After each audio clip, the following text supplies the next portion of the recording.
Vamos começar? Já falei algumas vezes que eu encaro esse canal aqui como uma extensão da minha vida. É lógico que é voltado para concursos de procuradoria, mas todos os temas que me agradem, que eu estude e sinta confortável para tratar aqui com vocês, eu vou acabar trazendo aqui para o canal, porque eu enxergo isso aqui como extensão da minha vida. E um dos temas que eu comecei a introduzir foi justamente falar sobre finanças, sobre dinheiro. Acho extremamente importante, ainda mais que eu falo aqui para uma camada de pessoas, para um nicho de pessoas que ou tem um recebimento estável ou estão prestes a ter, né? O estudante em breve vai passar no concurso público. E é importante a gente ter esse conhecimento financeiro para construir um bom patrimônio. E aí os vídeos têm dado uma repercussão boa, vocês têm até comentado bastante. E aí, como eu tenho que dar sempre os créditos, nós vamos tratar aqui hoje sobre um assunto que foi trazido por um comentário de uma das pessoas que assistiu um desses vídeos. Só que antes da gente passar pelo tema do vídeo, eu preciso relembrar as regras aqui desse canal. Não precisa deixar um like, não precisa se inscrever, nem compartilhar ainda. Vê até o final, vê se você concorda, vê se eu te ajudo mesmo de uma maneira. Aí sim, você deixa o like, se inscreve e até compartilha com alguém que também gosta desse assunto. Então, o Paulo Bertucci deixou aqui uma reflexão bastante profunda, achei um tema bastante interessante e nós vamos aprofundar um pouco mais sobre ele. Ele falou, nosso país tem uma renda média de R$3.000, mas considerando que é o 7º país mais desigual do mundo, pode ter certeza que a grande maioria recebe um salário mínimo mesmo.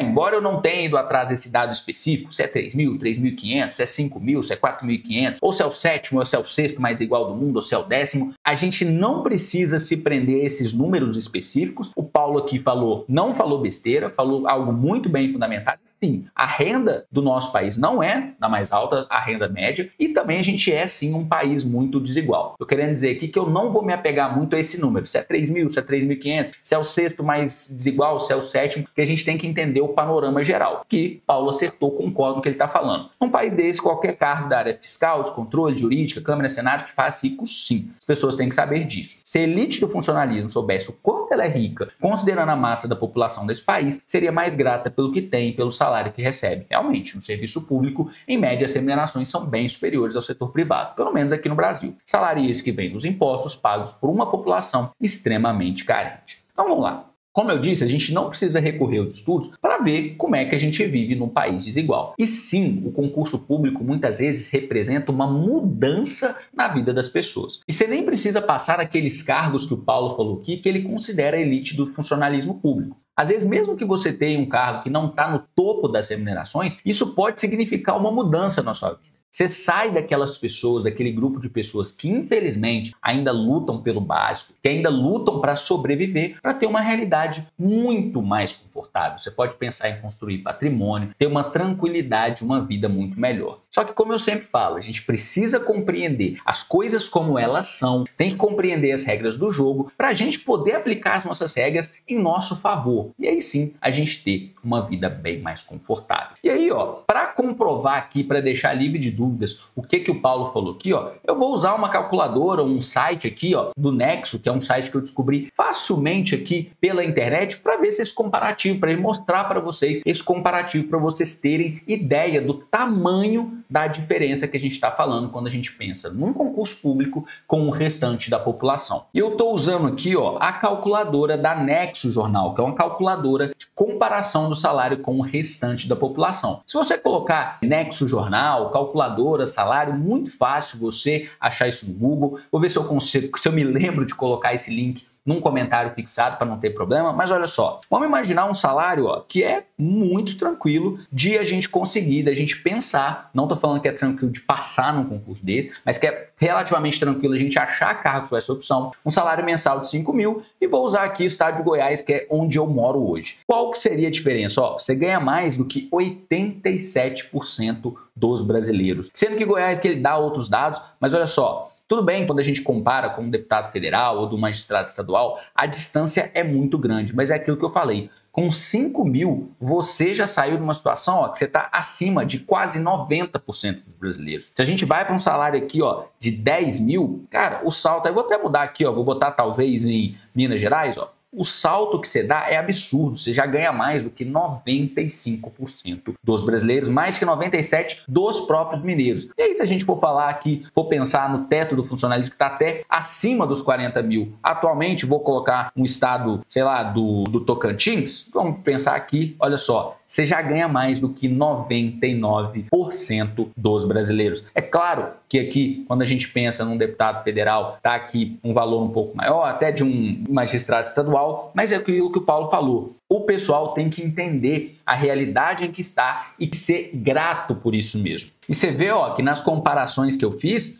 eu acabei ignorando esse dado aqui, que não é muito relevante para o que eu quero mostrar aqui para vocês, mas as médias aqui, ó, estão mais ou menos dentro daquele parâmetro aqui, ó, que o Paulo tinha falado com a gente, ó. Vamos voltar para Minas Gerais, ó. Aqui a média está em 3.022, aqui vamos voltar para Goiás também para a gente ver, a média aqui está 3.260. Como eu disse, eu não quero ficar esgotando esse tema com números, não é o intuito desse vídeo. Se vocês quiserem dar uma olhada, dar uma fuçada aqui, comparar, botar o salário do cargo que você está pensando, que é o seu objetivo, pode mudar o estado aqui, vocês podem brincar com essa calculadora aqui, Nexo Jornal. Então, pensando nisso, o Paulo foi cirúrgico. O pessoal tem que entender mesmo. A fala dele me fez lembrar de um professor de processo penal, não lembro se é processo penal 1 ou 2. Na faculdade ele era juiz estadual, é ainda juiz estadual. Que ele falou, gente, vocês têm que entender que o problema não é o concurso público. Muitas vezes o problema é o ser humano. Porque quando você está de fora, 10, 15, 20, 30, 40 mil parece muito. Mas quando você entra e você se acostuma com aquele lugar, você tem que tomar cuidado porque daqui a pouco 10, 15, 20, até 40 mil, você começa a achar que é pouco. Então sim, quando vocês estiverem num concurso, quando vocês estiverem passado e estiver recebendo o seu salário todo mês, tenham essa noção mesmo que a situação é bastante confortável, principalmente considerando a realidade do país que a gente vive. E aqui eu não quero também ficar fazendo uma defesa de grandes salários, de super salários, de recebimentos acima da média. Eu trato as coisas como elas são. Se você olha para isso e enxerga um absurdo, você receber tanto isso vindo dos cofres públicos, tudo bem. Se você enxerga aqui que isso acaba sendo um fator de desequilíbrio das contas públicas e deveria mudar, que a gente precisa de uma reforma administrativa, tudo bem também. Se você, ou pelo contrário, olha e fala assim, nossa, mas é uma atividade muito relevante, as pessoas têm que ganhar isso tudo mesmo, tudo bem também. Eu não quero aqui ficar discutindo isso. Eu quero ficar discutindo a partir do momento que a gente identifica essa situação, como os concursados, sim, têm uma situação confortável de ter aquele recebimento garantido e estável todo mês e como que a gente usa isso em nosso favor para criar um bom patrimônio, para poder ter uma vida confortável. E aqui eu não gosto muito dos termos que o Paulo usa, como por exemplo, elite do funcionalismo, que eu tenho muita dificuldade de ficar identificando quem seria ou quem não seria elite. E aí também esses termos comparativos, mais que a gente tenha que ter consciência dessa situação do país que a gente vive e como o concurso público pode te alçar a uma situação muito confortável acima da média, eu não gosto de comparar, de pensar a minha situação comparado com as outras pessoas. Eu gosto de pensar em mim, porque eu já vi isso. Muitas pessoas que são procuradores, a gente já viu áudios que às vezes viralizam de membros do Ministério Público falando que recebem um miserê. Eu já vi pessoas que são consideradas da elite do funcionalismo público falando como se o cargo delas fosse muito ruim, mas aí quando você vai entender, ela está se comparando com um dono de cartório que ganha muito mais, porque não tem a limitação ao teto. Então eu não gosto de fazer esse comparativo, nem para me colocar acima da realidade das demais pessoas, nem para me colocar abaixo, porque eu não gosto da comparação. É só o que eu não gosto de fazer. Eu gosto de pensar as coisas com relação a mim mesmo. Então eu fico imaginando o seguinte, digamos que eu ganhasse R$1 milhão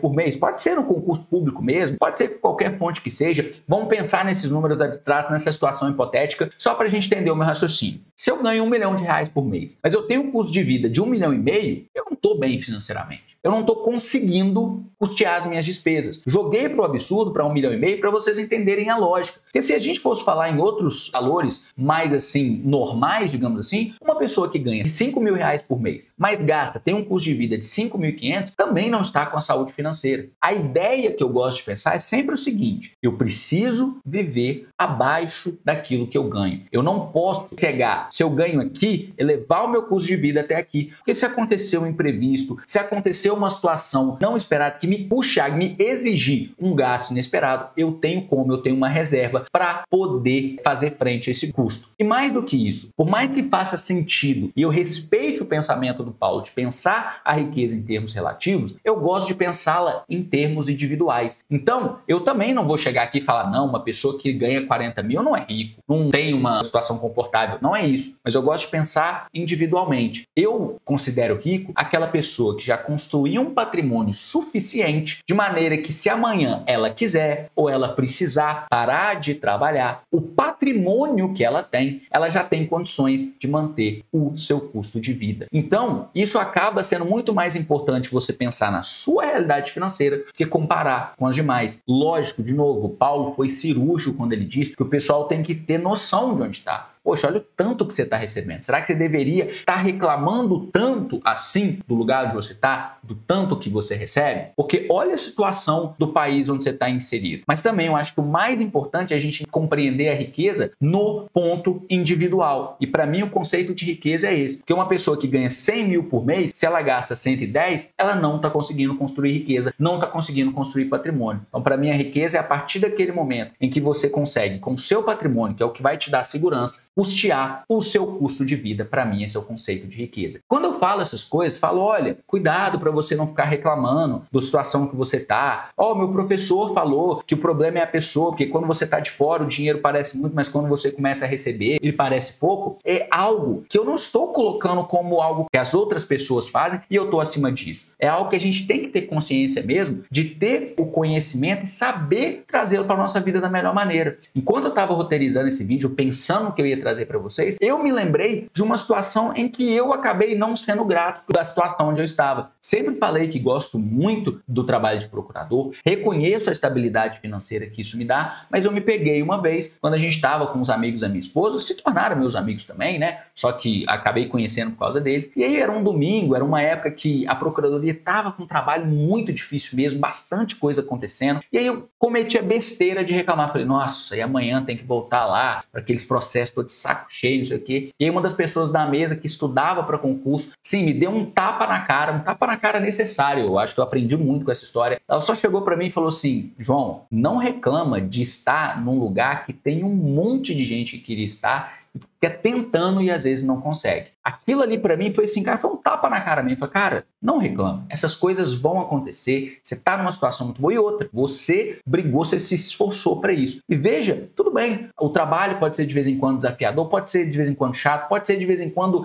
até demais, porque essas coisas acontecem. Às vezes um colega precisou sair, tirou licença, tirou férias, imprevistos acontecem e o trabalho fica demais mesmo, cansativo, estressante. Pode acontecer, mas não se esqueça da situação como isso acaba sendo algo extremamente bom para sua realidade. Mas aqui, esse não é um vídeo para ficar falando sobre esse caso específico. Quero mais que vocês entendam esse conceito de riqueza. Olhar para você, olhar para o seu patrimônio. E para você se considerar rico, não quando você ganhar 100, 200 mil por mês, ou tanto que aquele influenciador, que aquele jogador de futebol recebe, que aquele artista recebe. Não. Pense na riqueza, pensando em você, em como você pode usar o seu patrimônio para custear o seu custo de vida, né? Com perdão da repetição aqui do termo, e isso sim é a verdadeira riqueza. É o ponto que eu considero que qualquer pessoa que consegue chegar atingiu a tranquilidade e a verdadeira liberdade financeira. E se você está se preparando para atingir um cargo público, para receber acima da população, não tem problema nenhum. Entendo que é perfeitamente legítimo se você busca um cargo público com essa motivação. Vou te dar a dica que não é de outro, a dica que é de sempre. joãomarceloliveira.com.br. Estamos com turma aberta para fazer parte das carreiras da AGU. Se você quer um direcionamento, quer uma ajuda mais personalizada, mais de perto ali para você se preparar para os novos concursos da AGU, lembrando, a gente ainda não tem uma data definida, a gente espera que venha em 2026, mas a gente não sabe o que pode acontecer. Se você quiser só fazer parte do nosso ecossistema com a plataforma,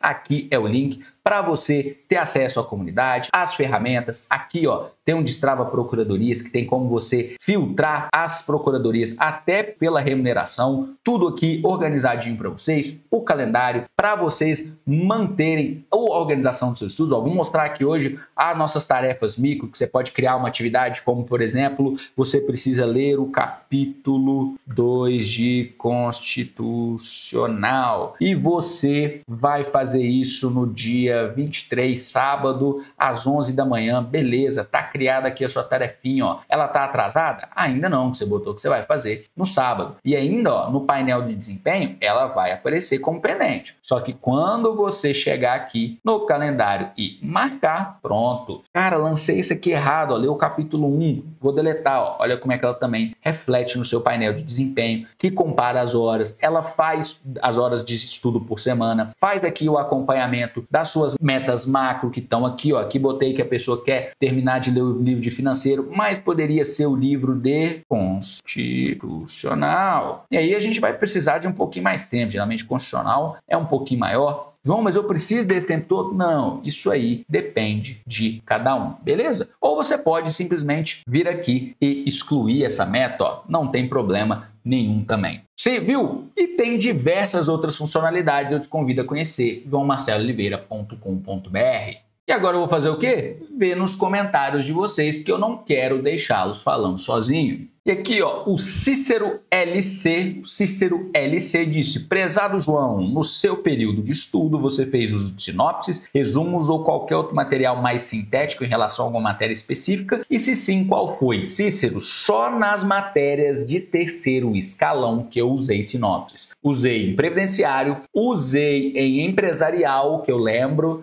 Se o meu concurso caísse urbanístico, eu usaria urbanístico. Ambiental não, eu li um livro mais estruturado, porque naquelas principais, constitucional, administrativo, tributário e financeiro, tributário e processo civil, melhor dizendo, eu não abro mão de livros completos. Você tem uma ideia? Eu comecei a usar o livro do Marcelo Novellino, que na época ele era bem mais fininho, e depois pulei para o Pedro Lenza, até eu li alguns tópicos no Pedro Lenza, que é um calhamaço. Então eu manteria nessas principais livros maiores mesmo, voltado para concurso. Na de segundo salão, que eu falo ambiental, financeiro, trabalho, processo de trabalho, aí eu também iria com materiais mais estruturados. A gente tem uma lacuna aqui que os livros de trabalho, processo de trabalho voltados para a carreira trabalhista são demais aqui para a procuradoria, mas eu pegaria um meio termo ali, por exemplo. Não iria com a sinopse do Romeu Tomé, mas talvez iria com aquele manual dele ali. Talvez a sinopse dê, tá? Talvez a sinopse do Romeu Tomé ainda dê, que ela é muito boa, aquela que tem um capítulo inicial sobre princípios e depois as leis principais. Aquele livro é muito bom. Mas dependendo do meu tempo, eu até